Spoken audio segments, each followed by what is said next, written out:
Sometimes referred to as a silent killer, peripheral arterial disease, or PAD, is one of the most common circulation disorders. Often underreported and frequently not diagnosed until treatment options become more challenging, the consequences of unrecognized and untreated PAD can be serious and life-threatening. Today, what your legs might be telling you. I'm Erica Vetrini on location in Nashville, Tennessee. Access Health starts now.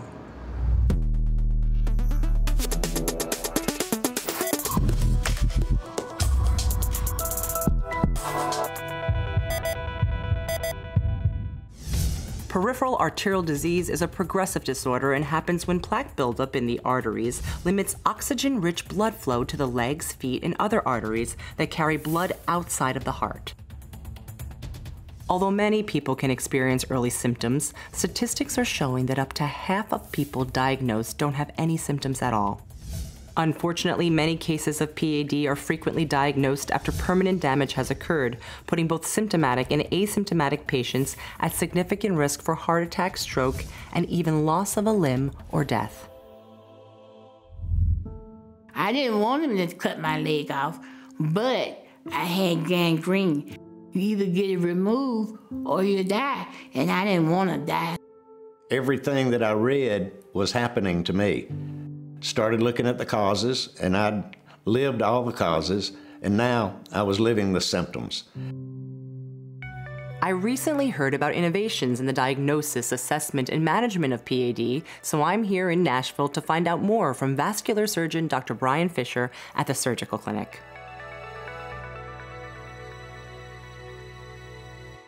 So doctor, as a vascular surgeon, you've been working with PAD patients for a long time. Can you describe what PAD is? PAD is caused from plaque that narrows blood vessels throughout the arteries, or the blood vessels that carry oxygen throughout the body. Whenever that narrowing or blockage becomes bad enough, we notice symptoms, and you start to get damage to the end organ or whatever is supposed to be getting blood flow from that particular vessel. Peripheral arterial disease affects what happens in the kidneys, what happens in the blood vessels going to the brain, and also to the lower extremities. Tell us exactly who is at risk. There are several risk factors, including age, diabetes, family history, which is a very important risk factor that you can't really modify, cigarette use, hypertension, and hyperlipidemia. In other words, elevated cholesterol levels. So there's a lot of people that fall into those categories. There are a lot of folks that fall into those categories, and unfortunately, I think that 20 million number doesn't begin to scratch the surface on all the people that actually have the disease. So that's a large group of people that are at risk. What are some of the symptoms that show themselves? And some of the symptoms are very straightforward and others are not. The first thing that we look for in these patients, again, because the symptoms can be very subtle, is even just coolness in the extremities. Okay? The next thing that we tend to look for is fatigue, or the patient feeling tired whenever they walk. Many people they ascribe this to being old, right, with old age, and it actually can mean that there are blockages in those blood vessels trying to supply oxygen to those muscles. And is it progressive? Are these symptoms progressive? Well, it depends. If you continue to have some of those risk factors and don't choose to modify those, this is a progressive disease, and unfortunately, most patients don't have their risk factors modified in an aggressive manner, and those are the folks that go on to progress to chronic limb-threatening ischemia, and that's considered the worst case scenario of peripheral vascular disease and the one that we're most concerned about. So doctor, what is the end results for patients that go undiagnosed and untreated? For the best case scenario, often, again, these folks, if they have peripheral arterial disease, they're at risk of having blocked arteries throughout their body. And we know that most of these people will go on to potentially have a heart attack or have other coronary issues. Finally, we know that if you have the worst case scenario and the patient has exhausted all their treatment options, amputation comes into play and becomes a possibility for treatment. Amputation as a way to extend their lives? Actually, that may be a little bit of misinformation. We know that in the immediate effect, if someone comes in and they have, let's say, gangrene of their foot and they undergo an amputation immediately, that is a life-saving operation, and those patients do well in the early perioperative period. So roughly 50% will die at 2 years, and then we know more than 90% are dead at 5 years, which should get everyone's attention. So things are clearly not where they should be, doctor. What are sort of your hopes for the future? My hope is that not only from a healthcare standpoint, we put more of an emphasis on recognizing and diagnosing patients early on in the peripheral arterial disease spectrum so that we can start to modify their risk factors. Plenty of things that we can do that will actually slow the progression of peripheral arterial disease and minimize the risk of amputation ultimately. I will say too that if you're one of those patients that presents later on in the course and you hear the words that you need an amputation, it's very important and incumbent upon the patient to try to get a second opinion, to make sure that an actual workup has been done to make sure that there's blood flow going to the extremity and that it'll actually heal. Because likely there are other options. There are often many other options. More of my visit with Dr. Fisher later in the show. After the break, taking steps towards earlier diagnosis and improved management of PAD.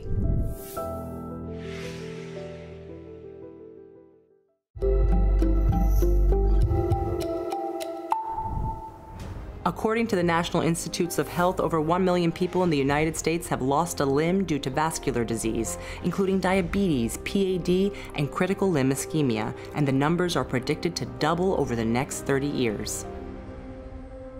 I started out with diabetes about 15 years ago. I didn't know really what it was. They put me on some pills. Later on the years, they took me off the pills and started me on insulin. I kept on eating what I want to eat, and my sugar just kept going up and up. I worked at a school in the cafeteria, and you know, you do a lot of walking, and sometimes it affected my legs at work because my legs would get tired, and I couldn't hardly walk, and I had to, you know, sneak and sit down. And that's when I knew then something wasn't too right with my legs because they ain't got no business being tired like this. My feet were so sore I couldn't hardly walk on them. I went to the doctor and he was telling me that I had an infection and it was going up, and what it was gangrene had got caught in my leg and my feet. And the doctor said that they had to remove my leg. The following year, I had to get my toes amputated. I was really angry with myself because for the simple reason I didn't take better care of myself. Sometimes we can take things for granted, and before we realize it, it's too late to do anything about it.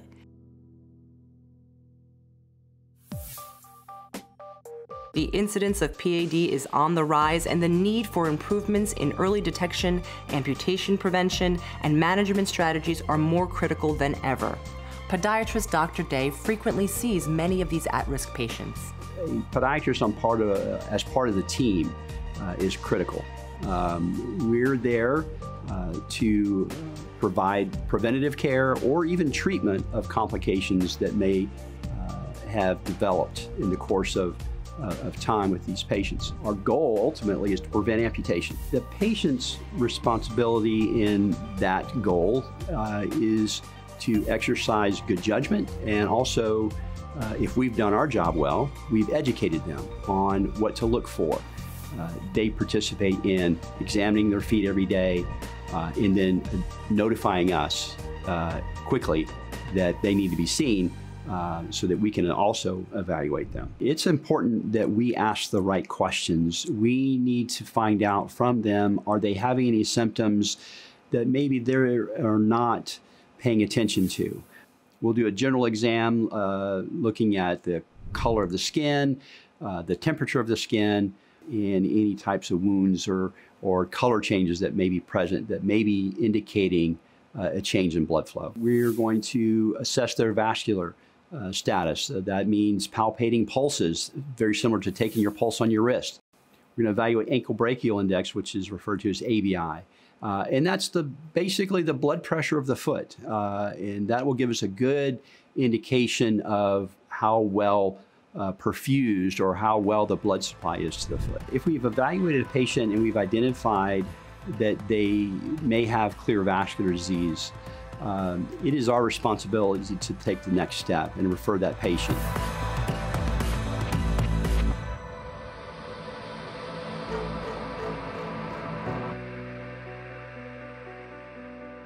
Before I retired is when I really started having some problems.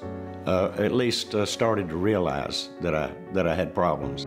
We were always told, you know, to suck it up and drive on, that it would get better, and it's just part of military life. And that's the way my mind was ingrained. You know, I lived with this for a long, long time. The burning, the aching in the legs, the swelling. Still thinking, the mind thought back then was, you don't go to the doc.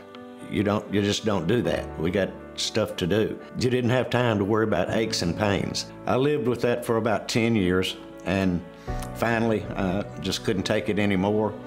So that's when I said, it's time for me to go, because I can't stand the pain. It's just, it's too much, and there's too many great soldiers that I've been training that can take my place and not back up any at all.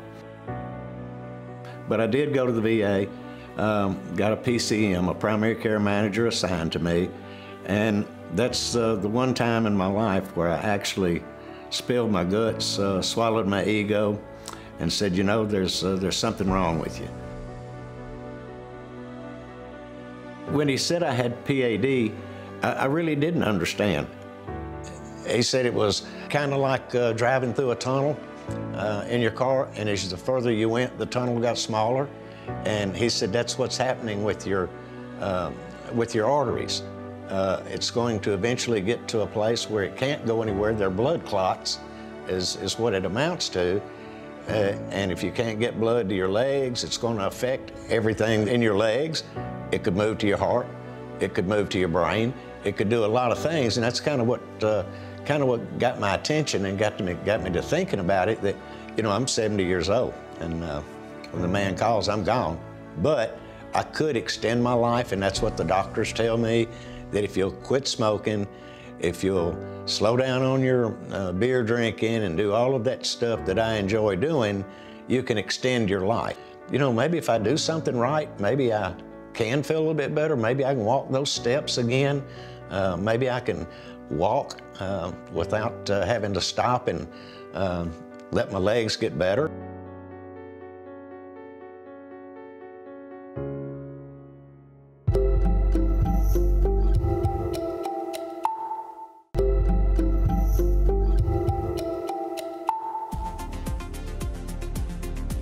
Welcome back. The incidence of PAD is on the rise, and the need for improvement of early detection, amputation prevention, and management strategies are more critical than ever. Back at the surgical clinic in Nashville, Dr. Fisher and his team are devoted to providing improved access to patients. Well, here we are at the Vascular Procedure Center in our office, where we provide the minimally invasive care for PAD. So what are the types of treatments that you perform here? So there are several. One, diagnostic studies. The next is arteriograms. The third is angioplasty, where a balloon is used to push the contents to the side.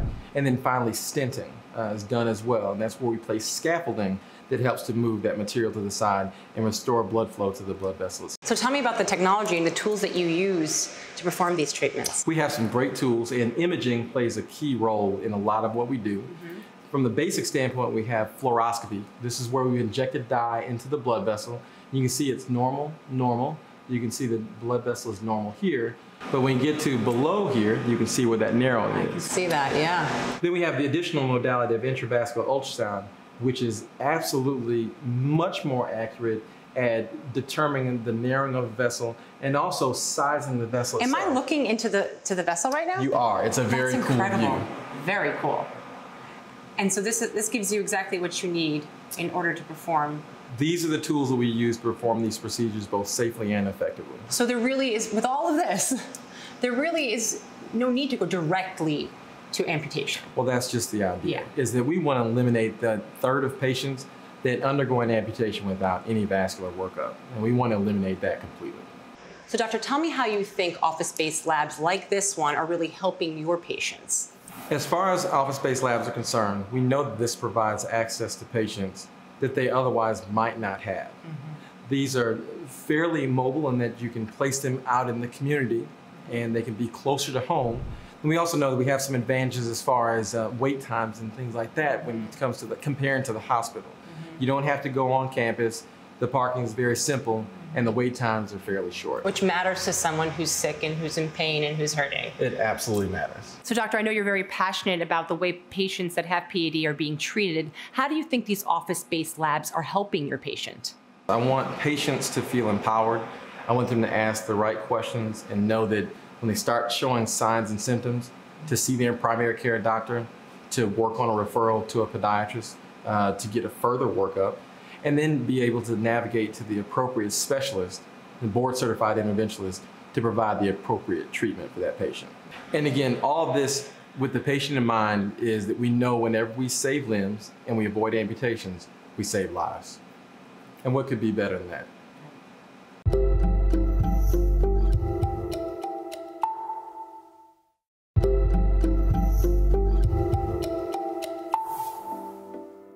Welcome back. As we've seen today, the tools and technologies are continuing to evolve in the management of peripheral arterial disease.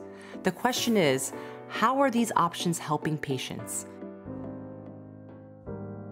But I met Dr. Fisher at the wound center. He started taking care of me, and he was my doctor ever since 8 years ago.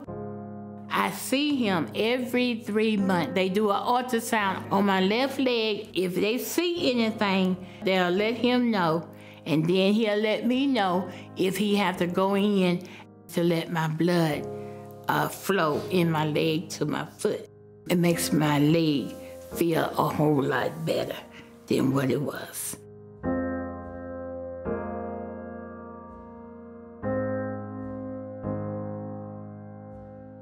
And I'm glad to be alive, you know, because it was 2 or 3 times I could have died. But I'm thankful that I am alive and doing great.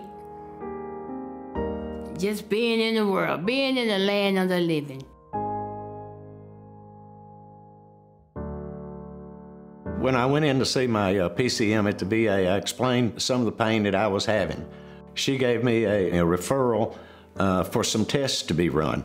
When the test came back, it was PAD. My arteries were clogging, and that's when I was referred to a vascular doctor who I've had probably 3 surgeries with him, 1 bypass, a couple of stents, and remarkably, I thought I was going to be laid up for a while. Well, that didn't happen. As I asked him, I said, you know, when can I start doing stuff again? He said, as soon as you leave this office. That was remarkable to me. I know I'm better, and that's the end result of me going to see the doctor to get whatever it is with me, get me fixed up so I can have some sort of quality of life for the rest of my life. I guess one thing that I'm not real proud of is when I was hurting, I kept it to myself. Maybe it was because of fear of the unknown. Maybe it was fear of what I thought they may find. And now that I realize that I wished I had, I want to make sure that everybody understands that there's no shame in saying you're hurt. Get it looked at, get it taken care of, and your life will be much better, and it'll be much better much sooner. The incidence of PAD is on the rise, but fortunately, technology exists to better treat patients. As we heard today, the answer lies in awareness, early diagnosis, and a multidisciplinary approach. I'd like to thank Dr. Fisher and the patients for their insight. If you'd like more information on today's episode or to find a treating physician near you, head to padandme.com, or as always, you can head to our website at accesshealth.tv. See you next time.